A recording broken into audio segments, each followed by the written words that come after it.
behind you? Is that real or is that like one of those fake? Yeah, that. Green screen. Oh, not good. Yeah, No. keeping it retro. Yeah.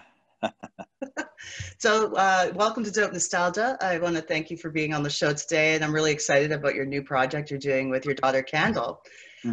Family Curse. Now, would you describe this as a newer project, or has this been go on in the works for a long time? Well, we've been a family cursed since the beginnings, since she was born.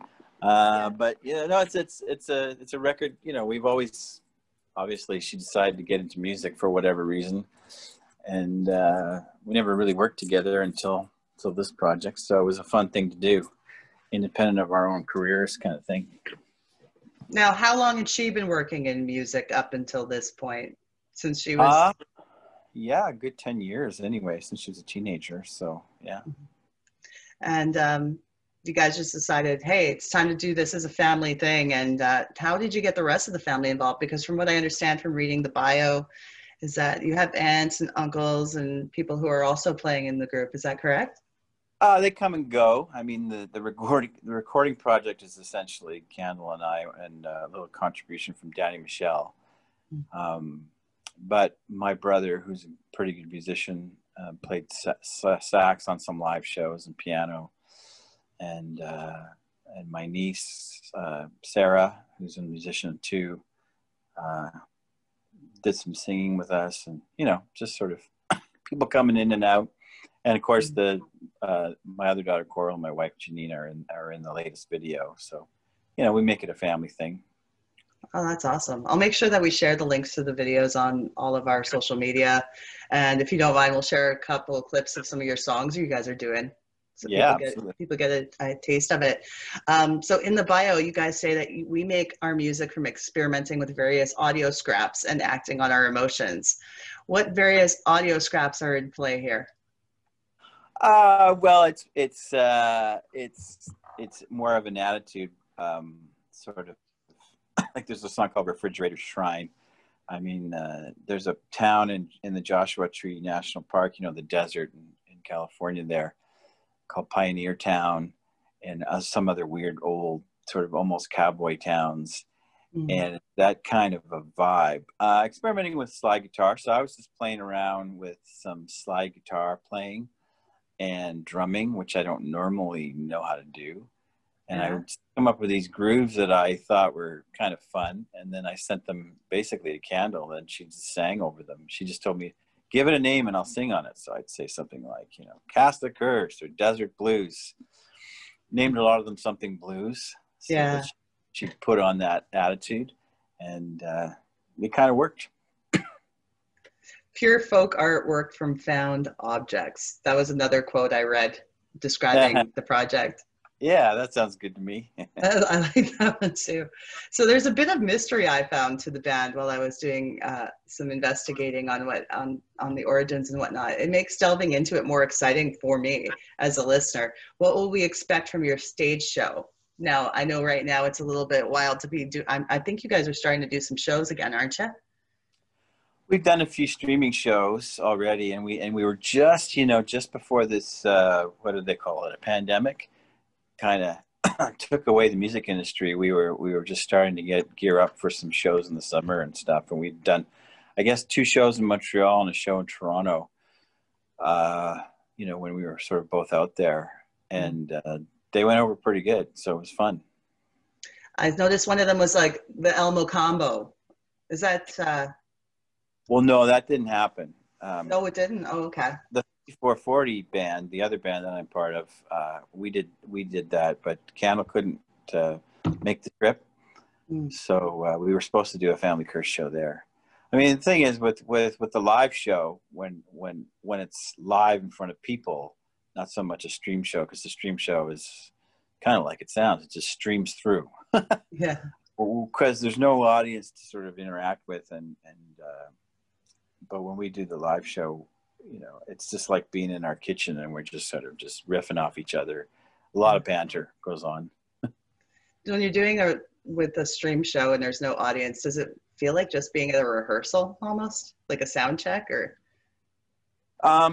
It sucks generally.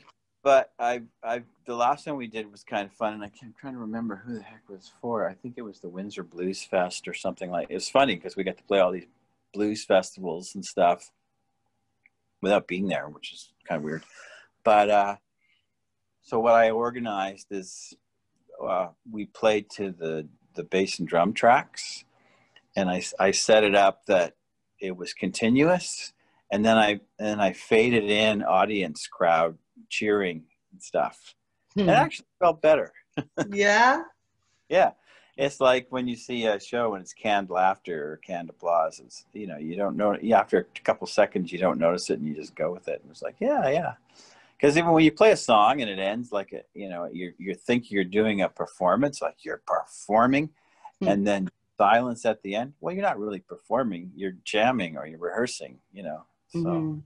And it's just like the first thing you say is like, you missed that fourth on the second chord. You don't do that when people are watching. You kind of forget there's an audience there if there's not a reminder. Yeah, exactly. And then afterwards, you get to see all the feedback from the fans who've been streaming. Like, do they chat? Yeah, there is that, and Kandle is way better at it than I am. But even while we're performing, sometimes you see people with their little comments, but you can't say anything because you're actually performing. Or if it's an after the fact thing, I still don't know how to do that. It's all new to me. Yeah, I know it's definitely an odd time to be a performer right now. So there's a lot of learning in the process for a lot of people.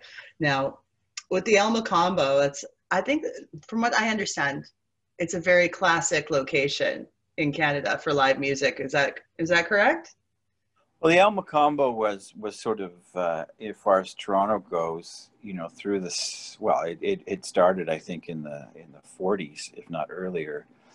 But in the 60s and 70s and 80s, it was sort of the place where bands like Elvis Costello first played there, Blondie first played there. The Damned,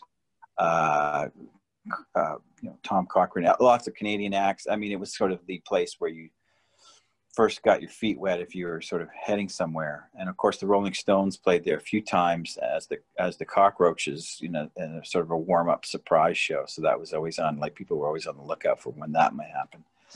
And then it closed down. It just sort of got decrepit, I guess late in the 80s or maybe even later, and shut down. And then a friend of mine named Mike Weckerly, who's one of the dragons on Dragon's Den, I went to an auction to buy the neon sign, and I guess the buddy next to him said, "Why don't you just buy the club and reopen it?" So that's what he did. No way. Yeah. So it cost him a little more than the sign would have. And he was all set to reopen in April, and we were going to be part of that week of launching the reopening. And of course, then the pandemic happened. But now he's doing streaming shows there, and I tell you this, it's a first-class place now, and it's pays homage to what it used to be. There used to be 2 rooms, a basement room, which is kind of like a CBGB's, very cool, and then the upper showcase room, which is also really nice. But he's also, upgraded the sound first class, and it's actually designed as a broadcast thing. So in a weird way, he's kind of ahead of the curve in the sense that you can do really high quality streaming shows. And I think July Talks played there. A bunch of acts have already played there, and we did a show there as 5440, I guess about 2 weeks ago now. Smart choice for him to set it up the way he did. I mean, it's like, I don't think he's making money. Yeah. Very wealthy guy. And, I was with him and one of his friends, and his other friend had opened a golf course in the Maritimes, and another friend has a giant yacht. So it was just like, wow, this is a better way to, at least he's supporting artists and helping music stay alive as much as he can, which is very, very hard to do now. Yeah. Well, I'm glad to see him get involved. Absolutely. Kind of reminds me of, are you familiar with the old Sidetrack Cafe in Edmonton? Yeah, I know of it. Yeah. When they redid it, they moved it to a new location. And I would say this was in the late 90s, early 2000s. And that move just didn't work for it. I guess the magic was gone, and it wasn't open very long. Yeah, interesting how that can happen. Yeah, there's almost a feng shui to a certain place, especially when it gets some roots on it. Mm-hmm. We played the, if I got a funny story, we played at 5440. This is, I guess, early 2000s. We were in Liverpool and we were playing the Cavern Club, and we were so excited because the Cavern Club, you know, as you know, is where the Beatles got their big start. Yeah. And, you know, we were all excited, and then we were told, well, no, the real Cavern Club was down the block. This is sort of the imitation Cavern Club. It was like, oh, man. Oh. Well, it's kind of a letdown, I guess, but I'm sure it was a great gig anyway. But yeah, it was interesting. tell me about the induction of 5440 into the Canadian Music Hall of Fame in 2017. Well, you know, you go through this ritual. They cut your wrists, and you got to drip a bunch of blood. And no, I mean, it's a nice.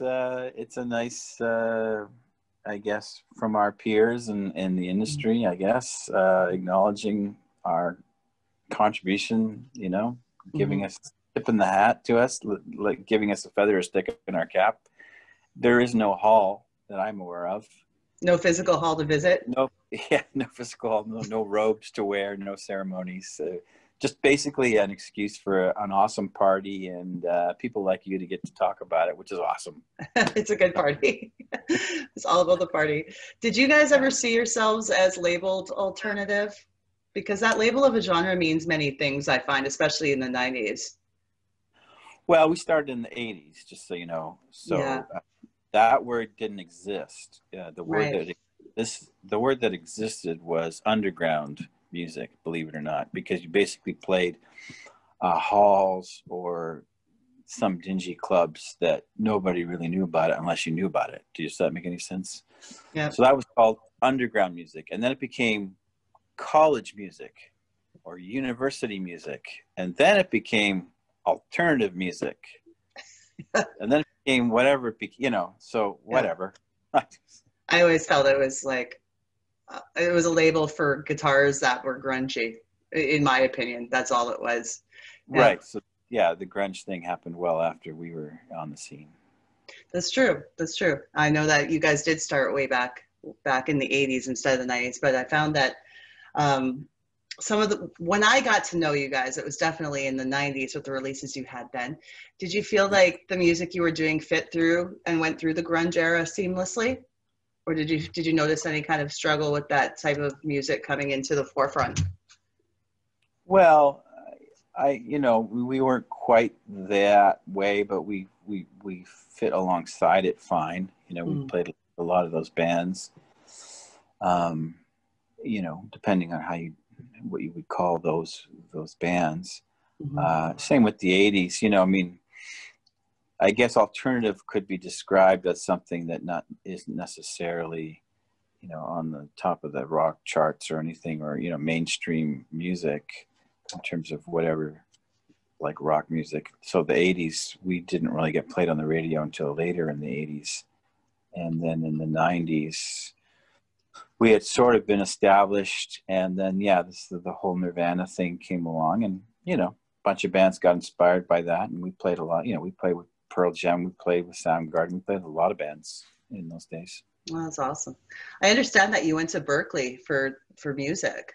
Now, I find that like some real music heavyweights studied there. How many years were you at Berkeley? So you're talking about the Berkeley in Boston, not the California, right? Yes. There's two. Yeah. College of Music. Exactly. I was there for 6 months. Yeah. Yeah. And I went, this isn't for me.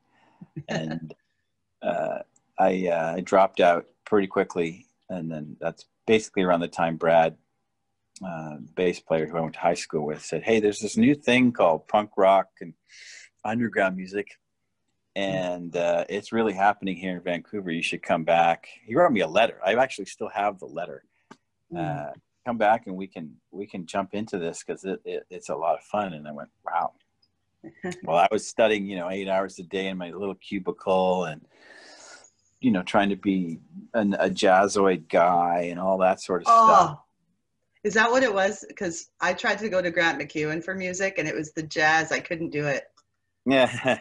Well, at the time, this is like 1978. Music was pretty bad in terms of, I mean, I wasn't really catching a whiff of sort of the new alternative stuff that was coming out of England or maybe New York. So, you know, it was the sort of rock music that was around was really indulgent and bad. So jazz was the natural sort of place to go if you wanted to stay a music fan, or unless you wanted to be a nostalgist. So anyway, the short story is that I remember I had a really good teacher. You had all these different courses that you would take, and I had a personal teacher, and I was a first year, and I went into my class, and another student went out, and then the teacher said to me, yeah, see that guy, he's like one of the best students I've ever had in years. And I went, okay, you know, I'm going to ask you this question about that guy, that one of the best students you've ever had in years, because clearly that's not me. What is he going to end up doing? Oh, well, he'll either be a teacher at a high school. If he's really lucky, he can get a part-time job in an orchestra pit. And I went, fuck me, man. I am not doing that. So then I got the letter from Brad. It's like, get out of there. Come on, let's start a band. I went, okay. I mean, yeah, I got to go to 4 years of college just so I can be a teacher.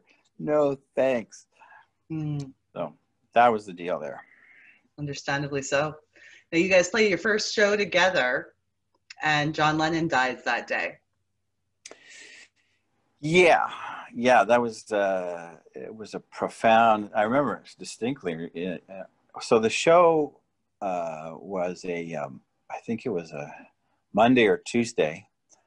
My brother was in a cover band out in the suburb of Vancouver called Coquitlam, I think it was. And they had the open mic Monday or Tuesday, right? So if you had something you wanted to showcase, they would give you a half hour. So I arranged that we would play our first show. That was, you know, we hadn't played anywhere in front of anybody. So we were there. And so we were all meeting there separately because we were living in different parts of the city. And I was driving in my sister's old station wagon, and I heard it on the radio, and I was just like, oh. I just felt, you know, a lot of emotions, and I can still feel it today. I mean, John Lennon meant a lot of different things to a lot of different people. You know, and to me, he was one of the real people, one of the ones that you look to, like, that changed the course of culture in so many ways. And his attitude was always, you know, I know he was regarded as an asshole and, you know, a lot of attitude issues, but he always spoke his mind, and he wrote a hell of a lot of great tunes.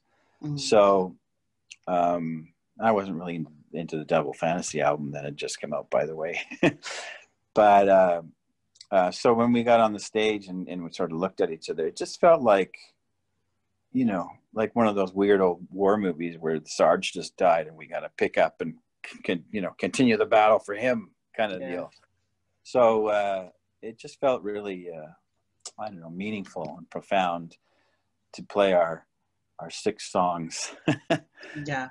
That there. So, but in actual fact, we were just, and the gig that we had as 5440, I mean, we would call ourselves 5440, but it wasn't announced, was the New Year's Eve following. So that John Lennon died on December 8th. And then our show, where we had a little poster and everything, was New Year's Eve, 1980 in the Smiling Buddha Cabaret. You still got the poster? No. There's a poster from a few gigs after that, kicking around, but not that one. What kind of memorabilia have you kept from over the last few years?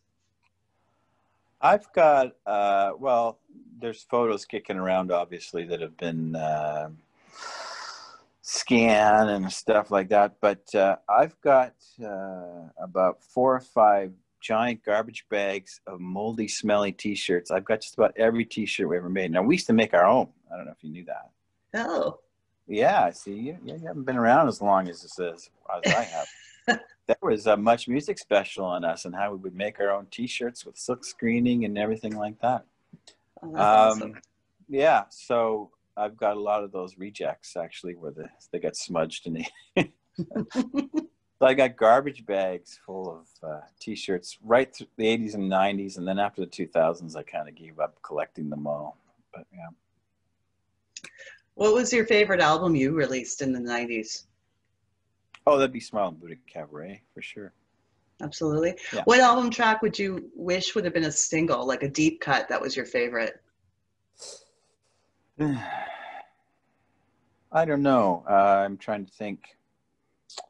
Well, there was a song on the album after Smile and Buddha Cabaret, on the album Trusted by Millions, that I thought that the song Stick to Millie was going to be a single. I was, and I was pretty good, as Dave Genn says,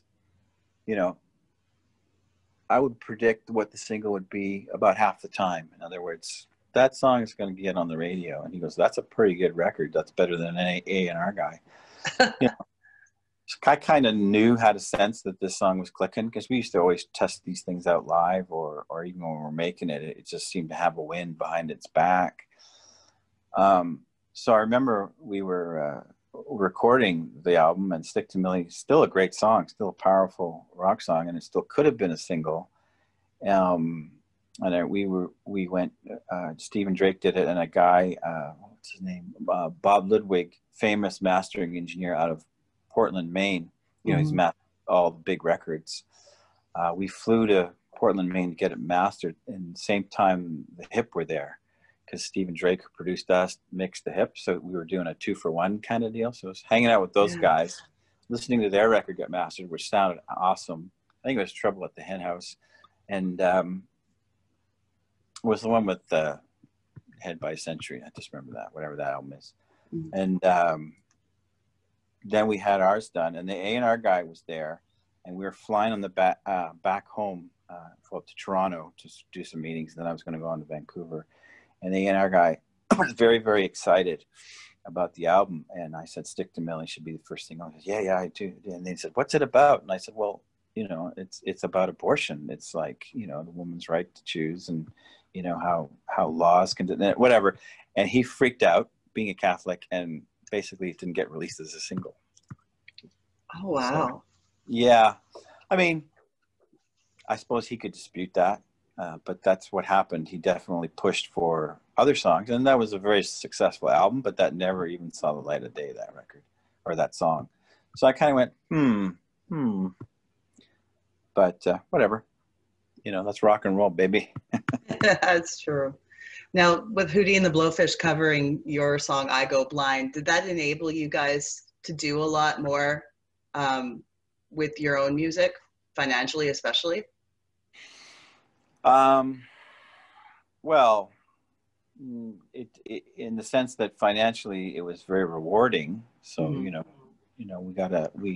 we actually got a studio out of it that we had in Granville Island for a while, and then sort of burst that into our own homes after that. So in that sense, yes, and it was very successful for them. But no, people still don't know that it's our song. That's kind of, isn't that wild? Yeah, I mean, I remember when we had that song released, and when we were signed to Warner Brothers down in Los Angeles, and the A&R guy was playing it for the president of Warner's, a guy named Lenny Waronker, and I Go Blind came on, and I just felt like, wow, that's pretty cool. That sounds actually really good. But they didn't want to release it as a single.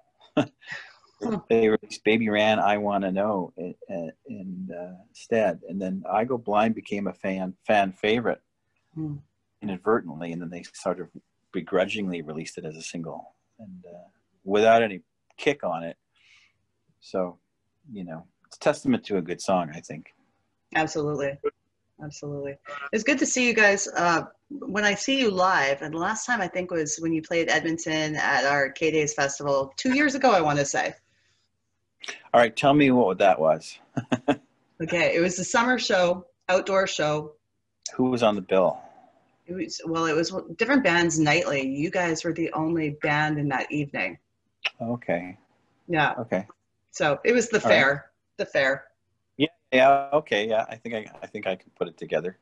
It's really cool to see you guys live, especially when you realize all the songs come back to you, right? Like that. You're just like, yes, that was a 5440 classic. So you realize how many hits you guys had on the radio.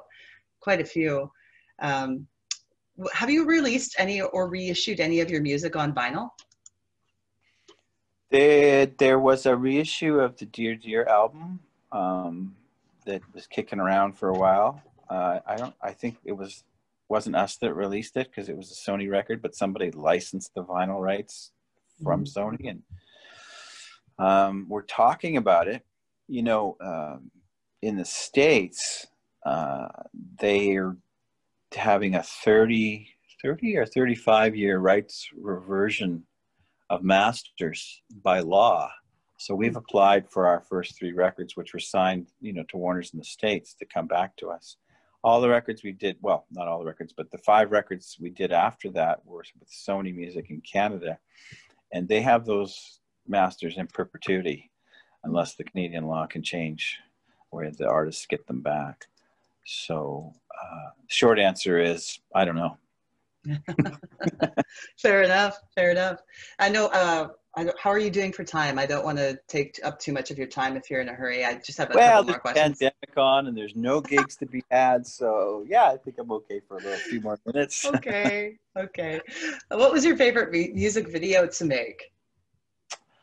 You know, it's gonna sound cliche and whatever, but it was definitely Ocean Pearl. That's my favorite song of yours. Yeah, that's our most successful song and most successful video. And I'm not saying it because of that, you know, because we did a lot of videos and there's a lot of weird experiences, and mostly these videos were some director's vision. I mean, we come from those days, you know, in the golden era of the 80s and 90s of videos when the budgets were phenomenally higher than the making of the records. Nowadays, you know, I mean, that you're going to hopefully play some of Family Curse videos, which are fun and great. But I did mostly on an iPhone in front of a green screen. Nice. Cost of nothing, zero. Good. We're talking, you know, a lot of money. So Ocean Pearl was the 3rd video released on the Smile and Buddha record. All the videos we did for a director by the name of Jeff Weinrich out of Calgary. Brilliant guy. He did a lot of Jan Arden stuff, and some other acts, I guess. He did a video called Blame Your Parents, which is stunning, which is just so original and great, which we did in an abandoned insane asylum outside of Vancouver. But when it came down to Ocean Pearl, you know, the record company said, well, you know, you kind of blew all your budget on Assaholic, which was done in Calgary too. And Blame Your Parents and Ocean Pearl was like, well, we can only give you, you know, I think it was about 30 grand, where the other one's well over 100 grand. I mean, this is still, that's amazing. Isn't that crazy? You know, yeah. The standard that minimum 100 grand a video for your first song and maybe your second, and then they kind of went, well, if it's not selling enough, you're kind of done. But in the end, who pays for that? Does the band have? Is it like a loan? Yeah, of course. Yeah. You know. Yeah. I'm sure you understand that and explained that already. Yeah. It's extortion, basically. But Jeff had this really cool idea, which was essentially to take a skeleton crew and some locals, and we fly down to Las Vegas, and we rent this old 60s bus. I mean, it's kind of like what you see. And we do a road trip. And so rather than go to a warehouse and, you know, all these people in makeup and all this stuff and a set and, you know, it's like you don't even know who these people are. And, you know, you can see all this money go out the window. And you're supposed to stand in a cold warehouse in a puddle and stomp your feet and pretend you're cool. It's like, fuck. So this sounded like fun. And it absolutely was hilariously fun. It was one of the most memorable times of our band. There's probably a dozen of those, and this definitely stands up there. So it was about 10 or 12 of us that, you know, we're in this 1963 vintage bus with, you know, a camera crew and a couple of other skeleton crew. And we also had a local who was a cowboy poet named Rod McEwen or something like that. And, you know, Vietnam vet and just the coolest guy. And he kind of just was our shaman for the whole trip. So we went through Joshua Tree, we went through Yuma, we went through all these places, and it was a long trip to Las Vegas. So we started in a Las Vegas strip and ended the video in LA, going down Sunset Strip. Nice. And just all the events and weird things that happened aside from making the video. It was just a really good time. So that's why that video kind of works. There's a lot of funny stories about it.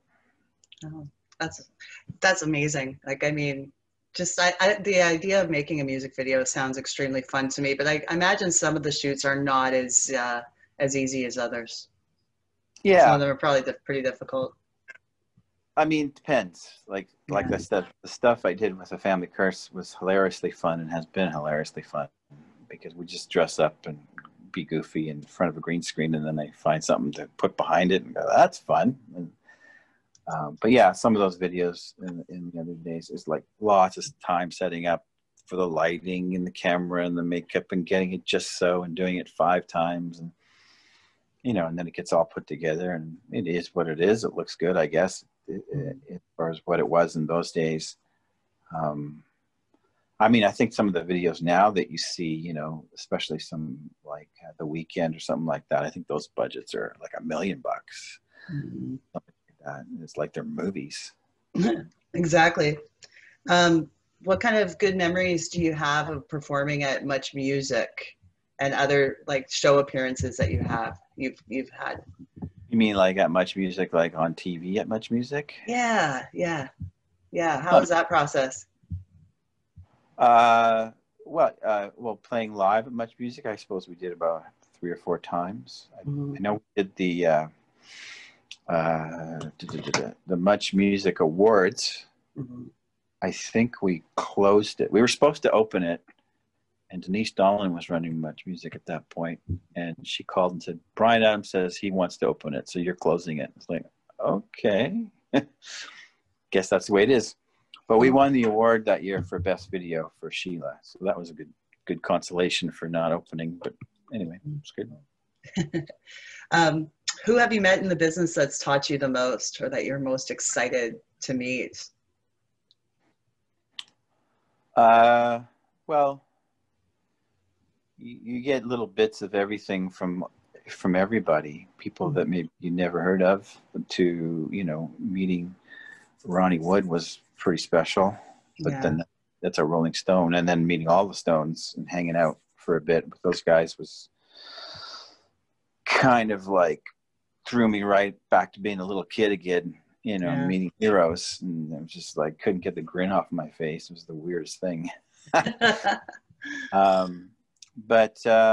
you know, I think mostly, believe it or not, we've been the various producers we worked with in the 80s and 90s who always had some sort of gem or kernel of a jewel of insight that would stick with us or me, you know.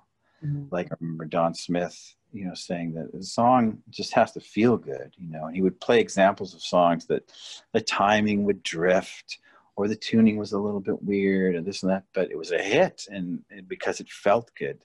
Mm-hmm. And he goes, that's the key here.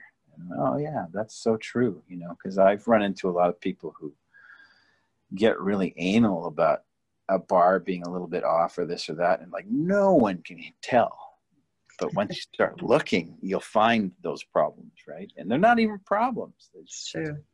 It's like it's a crutch to lean on a grid or something like that. So, you know, other things like that just validate, I guess, what you already knew without knowing, without really defining it. There's a lot of huge songs from the history of music that, if you really wanted to analyze, have mistakes in the recordings, if you really wanted to find them, right?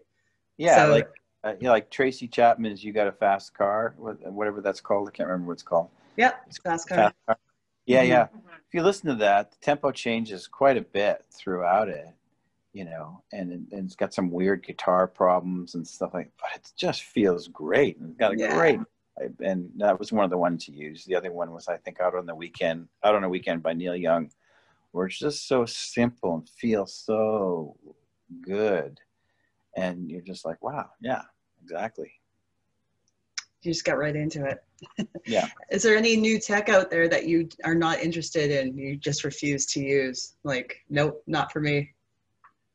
Depends what you mean by tech. I just Like social media software, or even just recording software, anything out there that you're like, no, I'm good. Yeah, most of it. Most of it. I mean, I do have Instagram mostly to keep track of what my kids are up to. Mm-hmm. And then Facebook, I'm collecting. I've got so many friends who I've never met, and that's a weird concept to me, but I'm kind of enjoying it. Mm-hmm. And Twitter, I don't even know, I can't fathom how to use it, and that's okay with me, I guess. And then as far as technology, I don't know. No real opinion, I guess. Mm-hmm. Did you guys use analog back in your earlier recordings? Because Awesome. I still have recording engineer teachers who still swear by it. When we were taking digital recording classes, they still were teaching us analog because they said you still need to know this. It's Yeah, very for important. sure. Yeah, I mean, well, basically all our records that went platinum and gold, which is I think 5 or 6, and everything through the 80s and 90s, that's all there was analog. Mm-hmm. There was no digital, you know. Yeah. So like that's what you had to do. I mean, mm-hmm. But now we've done recordings like where we try to get into analog. It's just more expensive. It's really expensive now. But we might mix down to a 1/2-inch tape, that kind of thing, you know, and try to make some vinyl and all that to keep that experience alive. Okay. Well, what can listeners look forward to with the new release, with the Family Curse? Well, it's kind of a fun rock and roll bluesy vibe. It sounds like a road trip to me, you know, that it's great for listening to in the car. So fantastic. All right. I can't wait to share it with everybody. Family Curse. I'll get everyone all the links. I'll get you guys set up with so everyone can check it out. Appreciate it. And we'll share it on our social media, of course, as well. When this airs, I'll make sure to tag you guys in it so that you'll know when it's coming out. Yeah, that's good news. Yeah. So I want to thank you for your time today. I really appreciate it. Yeah, I appreciate it. How's Edmonton doing anyways? What's going on over there? In general, things are all right. I think pretty much like everywhere else. Our COVID numbers aren't the best compared to some Canadian cities. Edmonton's kind of double Calgary. Really? Yeah. Wow. We're at about like 850 active cases right now. Is that, what do they attribute that to? Gatherings, public gatherings, people not wanting to wear masks, things. It's mostly community spread. Right. Yeah, I think this, I'm not sure. I know there's some people that have been having parties and stuff like that, which is probably not smart, but I don't know about blaming young people because they don't seem to think they're going to get really sick is the right thing to do. Mm-hmm. Yeah. A lot of young people, I mean, when I'm talking young, I'm basically saying anybody younger than me, which is most of the people. But, you know, they're out there working, right? They're working in restaurants, grocery stores, stuff like that. So somebody has to do it. Cut them some slack, man. You know, you got to. Yeah. And they got to let off steam just like anyone else because their jobs aren't easy right now. Yeah, exactly. So anyway, that's just a thing. How's Kelowna doing? Well, we're house sitting for a friend of ours who's a university professor who's he's got a cat that he doesn't want to put in a kennel. So it's all right. We went swimming yesterday, so it's one of the few places in Canada that in you know, late September, even early October, that you can still swim outside in the lakes. It must be amazing. Yeah, it's quite nice. Yeah. Well, thank you so much once again. I can't wait to share this with everybody. So it'll probably still be